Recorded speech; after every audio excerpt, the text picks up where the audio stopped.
Hi, hello, this feels so freaking weird. Oh, this is not centered, hang on. I feel like it's been so long since I've made a video, and it has, I guess. It's been a month and a half, I think. I don't know, something like that. Sorry. What can I say? Listen, it's this winter weather. It has snowed literally every day this week. The only day it didn't snow was today, and the sun was shining, but you know what? There was a high of 8 degrees Fahrenheit, so I wasn't going outside, okay? Trying to get back into the swing of things. I've had a horrible start to the new year. We're moving on. Going off of that horrible start of the new year, we're starting positive with a project where I took a picture of myself every time that I cried.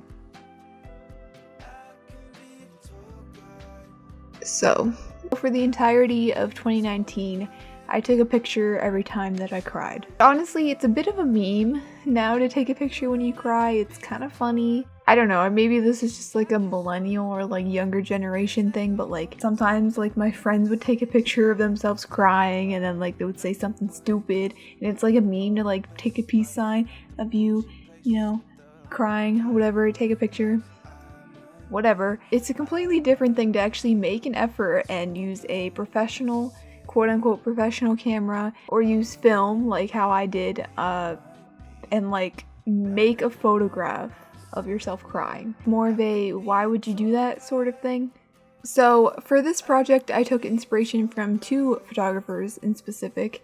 The first artist and the main artist that I sort of took inspiration from is Emily Knecht, I think is how you say her name. One thing that struck me about her pictures was the professional quality. I first found this project of hers a couple years ago. It was actually kind of a while ago when I first found it, but it always struck with me, which is part of the reason why I wanted to do this project in the first place. I found one of her photos on Pinterest. I was just scrolling through looking at like photography inspiration or whatever, and like a picture of her crying showed up on my dashboard, and I was like, why is this girl sharing pictures of her crying? That's weird.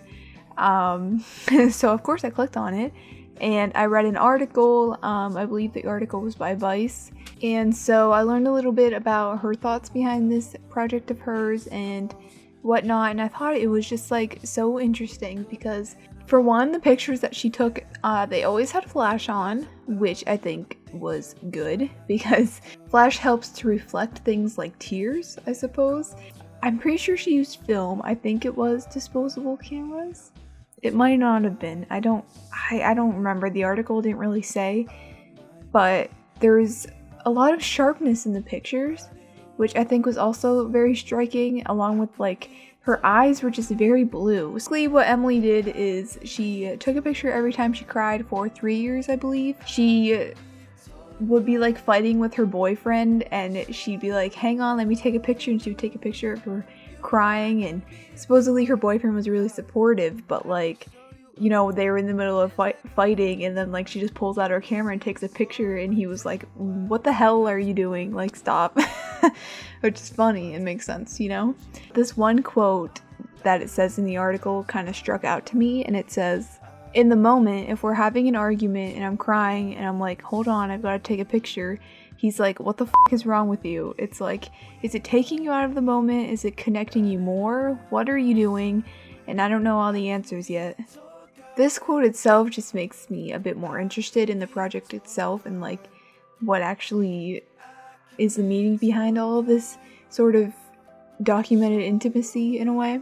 And then she goes on to say, there have been times when I've taken 1 or 2 photos and I started to cry harder and I've become more upset. And then other times when I took a photo and felt relieved, like I could move on. This I thought was interesting because my experience with taking these photos is like, I think there might have been 1 or 2 times where I felt like I could move on from it after taking a picture. For the most part, I don't think it really even separated me from what was actually upset with me at the time, if that makes sense. This is part of the reason why I didn't finish the project for a while, and it's because I kind of didn't want to do it anymore. I kind of forgot about it, and that's because I found every time I cried, I just didn't want to take a picture of myself, which might be because I sometimes have low self-confidence, and just the thought of me like I'd be super upset and crying. I didn't want to take a picture of myself crying because I look like shit, you know what I mean? But that's also part of the reason why I wanted to do the project, because I thought that might be something interesting. It might be an interesting experience. I found myself trying to fix my hair a little bit in some pictures to make myself look a little bit better, which is interesting because I knew that I would be probably sharing these pictures with the world, like I am obviously right now. Also, another photographer I found who did this is Laurel Nakadate. I feel like that was pronounced way wrong, but let me live. I'm trying my best. Anyway, she photographed herself crying every single day for a year, 365 pictures. So either she cried for real or she forced herself to cry for these pictures, and during this process she was traveling the country, so she was able to take these self-portraits in different areas of the country, which I think is also really interesting. I definitely would not be able to make myself cry. I can barely even cry when I want to, let alone force myself. Another thing with this is like, I can't cry in front of other people.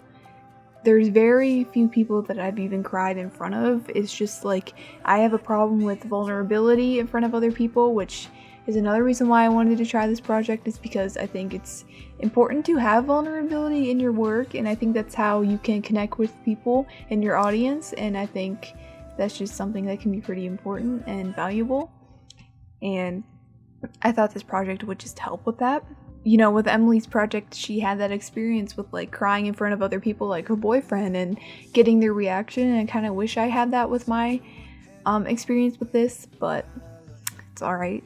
Another reason why I wanted to try this is because it's a bit more of an explicit take on vulnerability, I guess, whereas, you know, artists normally try to find some sort of metaphorical or more dramatic, which might not be the right word, but some sort of more artistic way to represent sadness or pain. You know, most artists try to take like a more metaphorical approach to that, as opposed to just literally pulling out the camera when you're crying and taking a picture, you know? Which I kind of liked, because most of the time when you try to do a sort of artistic representation of this sort of pain, it comes off as much more of a attractive way, if that makes sense. Whereas taking a picture of yourself crying can be pretty ugly, I guess. And in the world that we have now of Instagram and trying just to portray yourself as good as possible to the world, because that's pretty much what Instagram is.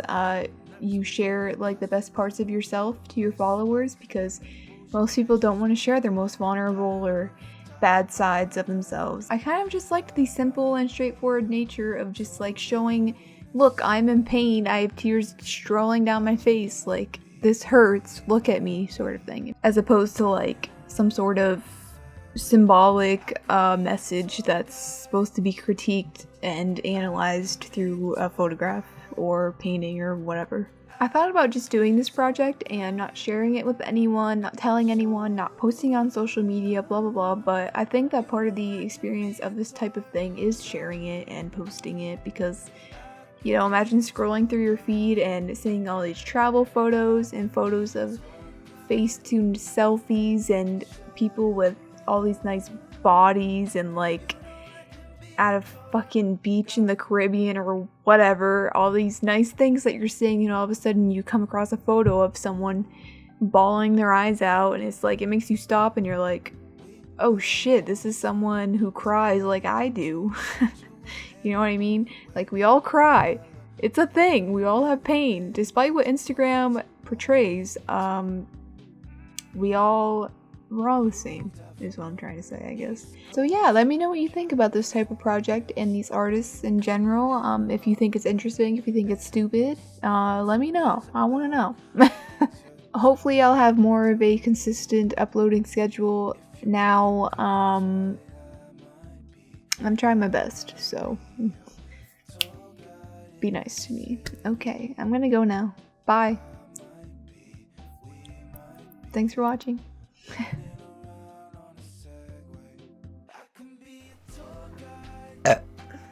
I feel like it's been since, you know what?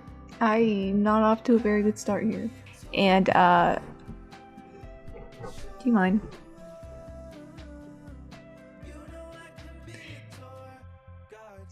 Hi, Jasmine.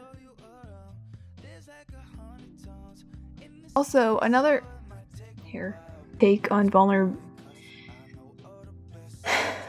I think part of the experience of this project is I thought about okay.